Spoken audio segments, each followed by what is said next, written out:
Letters. आज हम क्या सीखेंगे कि हम एप्लीकेशन कैसे लिख सकते हैं और लेटर राइटिंग कैसे करते हैं। तो एप्लीकेशन क्या होते हैं? एप्लीकेशन फॉर्मल लेटर्स होते हैं, मतलब जो हम अपने प्रिंसिपल्स को लिखते हैं, क्लास टीचर्स को लिखते हैं। और लेटर्स इनफॉर्मल होते हैं। कैसे? वो हम अपने फैमिली, फ्रेंड्स या फिर रिलेटिव्स को लिखते हैं। तो सबसे पहले application for the issue of transfer certificate. अब एप्लीकेशन है मतलब कि प्रिंसिपल को लिखना है, फॉर्मल है। तो टू द प्रिंसिपल, किसे लिख, टू द प्रिंसिपल मतलब कि किसे लिख रहे हैं? प्रिंसिपल को लिख रहे हैं। अपना स्कूल का नाम, कि जो भी स्कूल है वो नेम आएगा, देन डेट। उसके बाद में salutation. Salutation means respected sir. फिर बॉडी, क्या body? I beg to say that I have passed class 4th in first division from your school। तो सबसे पहले हमने लिखा ही, मैं आपको बताना चाहता हूँ कि मैंने आपके स्कूल से 4th क्लास कंप्लीट करी है फर्स्ट डिवीजन पे। My father has been transferred to Lucknow. अब मेरे जो फादर हैं वो लखनऊ ट्रांसफर हो गए हैं। So I have to go with him and study there। इसलिए मेरे को वहां जाके पढ़ाई करनी है। तो I shall be obliged to you if you issue me a transfer certificate। और इसी वजह से आप प्लीज मेरे लिए इशू कर दीजिए ट्रांसफर सर्टिफिकेट। तो अब ये क्या है? हमारा एप्लीकेशन है। अब ये फॉर्मल है तो जितना कम हो सके उतना बेटर है। फिर हमने क्या करा? सबसे पहले कि आप कौन है, मतलब कि आपने, अब इसमें हमें ट्रांसफर सर्टिफिकेट चाहिए तो बताना पड़ेगा ना कौन सी क्लास में थे, क्या डिवीजन आई।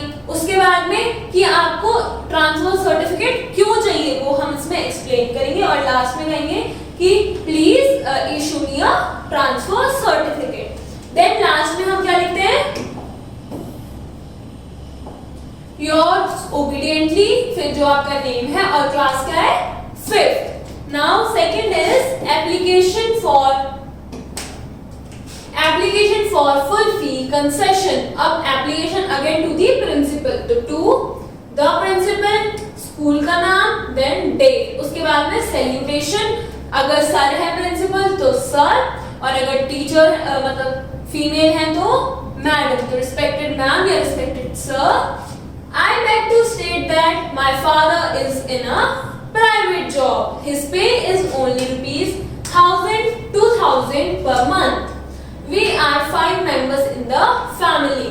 अब इसमें क्या है? अब इसमें हमें क्यों लिखना है? Full fee concession. तो हमें बताना पड़ेगा कि हमको फुल फी कंसेशन चाहिए क्यों। तो सबसे पहले कि जो मेरे फादर हैं उनकी प्राइवेट जॉब है और उनकी जो सैलरी है बस 2000 रुपीज पर मंथ है। और कितने मेंबर्स हैं हम फैमिली में? 5 मेंबर्स हैं। So my father is unable to pay my school fee. इसलिए जो मेरे फादर हैं वो स्कूल फी पे नहीं कर पाए। I got 80% marks in the last annual examination. और कितने मार्क्स आए लास्ट टर्म में? क्योंकि अगर फुल फी कंसेशन चाहिए तो एकेडमिक्स आपकी अच्छी होनी चाहिए। तो लास्ट एनुअल एग्जाम में मेरे 80% आए थे। तो I request you to kindly grant me full fee concession. इसलिए मैं आपसे रिक्वेस्ट कर रहा हूं कि आप मेरे को फुल फी कंसेशन दे दीजिए, मतलब कि जो सारी फीस है उसे माफ कर दीजिए। आई शैल बी हाईली ऑब्लाइज्ड। अब ये क्या था? ये हमारा एप्लीकेशन था for writing for full fee concession की पूरी जो फीस है उसको आप माफ कर दीजिए। तो हमने बताया कि हमारी फैमिली सिचुएशन अच्छी नहीं है, फादर इतना फाइनेंशियली स्ट्रॉन्ग नहीं है, और बट मेरे जो एकेडमिक्स है उसमें मैंने 80% स्कोर करा, इसलिए आप मेरी जो पूरी फीस है उसे माफ कर दीजिए। लास्ट में योर्स ओबीडियंटली, आपका नाम and then your class.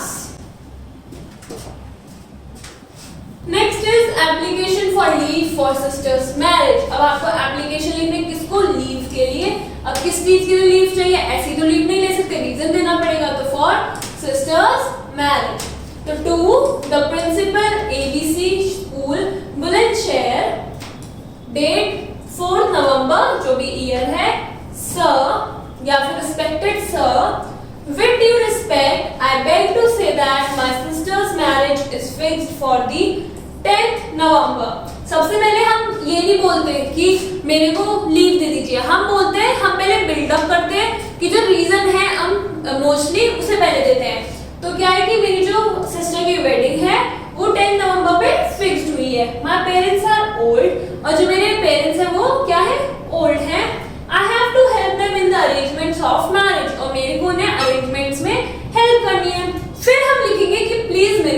Leave दे दीजिए। तो kindly grant me leave for 5 days from tomorrow. अब यहाँ हमने लिख दिया 5 days फ्रॉम टुमारो। उसके बाद में मोस्टली क्या करेंगे, हम यहाँ पे और मेंशन कर सकते हैं फ्रॉम टुमारो, दैट इज मतलब आई लगा के फिर हम डेट्स डालेंगे कि आज जो डेट है वो टू जिस डेट तक हमें चाहिए वो। तो उससे क्या होगा, उससे और क्लियर हो जाएगा कि छुट्टी आपको कब से कब तक चाहिए। उसके बाद में yours obediently, your name Amit Pal, then your class 5th। Next is application for change of section. हमारा सेक्शन चेंज हो रहा है तो उसके लिए एक एप्लीकेशन लिखनी है। तो to the principal ABC school जहां भी है, देन योर डेट जो भी डेट है, देन मैडम या फिर रिस्पेक्टेड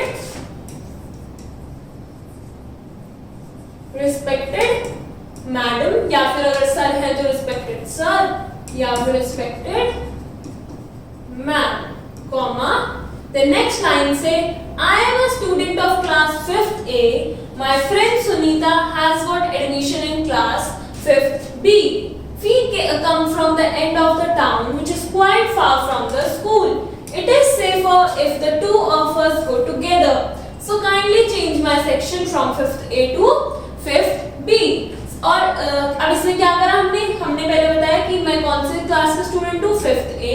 मेरी जो फ्रेंड है वो 5th B की है। अब हम ये नहीं कह सकते कि मेरी फ्रेंड उस क्लास में उस सेक्शन में तो मैं भी उस सेक्शन में जाऊंगी, नहीं, हमको सॉलिड रीजन देना पड़ेगा। वो क्या है कि हम दोनों बहुत दूर से आते हैं तो अच्छा होगा, सेफ होगा कि हम दोनों साथ ही घर जाए वापस, इसलिए हमारा सेक्शन चेंज कर दीजिए, मेरा कर दीजिए 5th A से 5th B में। Thanking you, yours obediently, your name and your class। अब जो एप्लीकेशन होता है या लेटर राइटिंग होती है वो हमेशा हमारी ऐसे लेफ्ट कॉर्नर से स्टार्ट होती है कि सबसे हर चीज यहाँ। अब मैं इसको टू को यहाँ द प्रिंसिपल ऐसे नहीं लिख सकती, it should be in a proper line. Now 5th is write a letter to your father for his permission to go out on an educational tour। अब हम फादर को लिख रहे हैं, मतलब कि ये क्या हो गया हमारा इनफॉर्मल लेटर। और write a letter to your father to send you some money for the purchase of some books and stationery। तो पहले में तो हमें उनसे पैसे लेने हैं, उनसे परमिशन लेनी है एजुकेशनल टूर पे जाने के लिए। सेकंड में हमें उनसे कुछ पैसे चाहिए to purchase some books and stationery। Third में write a letter to your father requesting him to send you some money so that you can join an educational tour arranged by your school। तो सबसे पहले हम लिखेंगे date, then respected father। उसके बाद में हम लिखेंगे my studies are going well। पहले हम उनसे बोलेंगे कि मेरी स्टडीज अच्छी जा रही है, या फिर हम बोलेंगे I am well और I hope you are also well। ऐसे करके हम पहले स्टार्टिंग करते हैं क्योंकि क्या इनफॉर्मल लेटर है। तो our school is arranging an education tour to Agra। अब बताएंगे कि जो मेरा कॉलेज है वो क्या कर रहे हैं, वो हमारा ऑर्गेनाइज कर रहे हैं एजुकेशनल टूर आगरा में।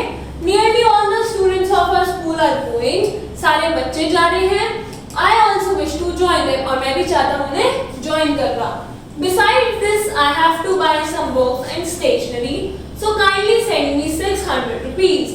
अब इसमें क्या है, अब इसमें लिख दिया हमने कि हम सब जा रहे हैं, उसके लिए भी मनी चाहिए और मुझे उससे अलग अपनी बुक्स और स्टेशनरी खरीदनी है। तो हमने परमिशन भी मांग ली, हमने बता भी दिया रीजन कि हमें पैसे क्यों चाहिए और हमने अमाउंट भी बता दिया कि कितने चाहिए, 600 rupees. So my regard to respected mother and remember me to my younger brother and sister। अब क्या है, अब ये घर से अलग है तो इसलिए इसने क्या बोला, ये बोल रहा है कि मेरी जो रिस्पेक्टेड मदर और जो मेरे सिस्टर, यंगर सिस्टर और ब्रदर है उनको मेरा प्यार देना। योर्स ओबीडिएंटली, योर्स ट्रूली, या फिर योर सन भी लिख सकते हैं हम, और आपका नाम आएगा। तो ये क्या था, informal letter. Now next is write a letter to your friend inviting him to attend your sister's marriage. अब ये कैसे लिखना है फ्रेंड को, तो again it is a informal letter. Informal letter में भी कौन सा, इनविटेशन वाला।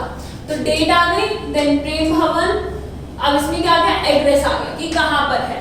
देन डियर विनय, जो आपका फ्रेंड है उसका नाम, या तो डियर फ्रेंड लिख सकते हैं या फिर हम उसका नेम लिख सकते हैं। I feel great pleasure informing you that my sister's marriage is fixed for, जो भी डेट है वो डेट। फॉर एग्जांपल हमारे पहले नोटिस में भी भेजते, हम यहाँ लिखते हैं 14 नवंबर। तो आई फील ग्रेट प्लेजर कि मेरे को तुम्हें बताने में बहुत खुशी हो रही है कि जो मेरी बहन है उसकी शादी फिक्स हो गई है, मैरिज फिक्स हो गई है। तो you have to bear much responsibility, तो तुमको भी कुछ रिस्पॉन्सिबिलिटी उठानी होगी। So you have to be here at least 2 days अर्ली। अब आप बता रहे हो कि डेट तो ये है बट तुमको 2 दिन पहले आना पड़ेगा। योर सेवर आपका नाम, और यहाँ पे तो ये क्या हो गया, ये था हमारा लेटर राइटिंग। अब ये इनफॉर्मल है इसलिए हमने यहाँ पे ज्यादा कुछ लिखा भी नहीं है और ज्यादा फॉर्मली भी नहीं करा, बस बोला कि मेरी सिस्टर की मैरिज है, इस डेट को है और तुम भी उसके भाई हो इसलिए तुम्हें भी रिस्पॉन्सिबिलिटी उठानी पड़ेगी, इसलिए आपको 2 दिन पहले आना है। तो this was a letter writing. कौन सा, इनफॉर्मल। तो आज हमने दोनों पढ़े, application and letter, formal writing and informal writing. तो फॉर्मल राइटिंग में हमने देखा एक स्ट्रिक्ट फॉर्मेट फॉलो करना होता है हमें, और जो वर्ड्स हैं वो बहुत फॉर्मल लैंग्वेज में होते हैं, और इनफॉर्मल में वही बहुत इनफॉर्मल हो जाते हैं, मतलब जैसे हम नॉर्मली बातचीत करते हैं वैसे लिखा जाता है। तो now you have to complete the exercise. Thank you.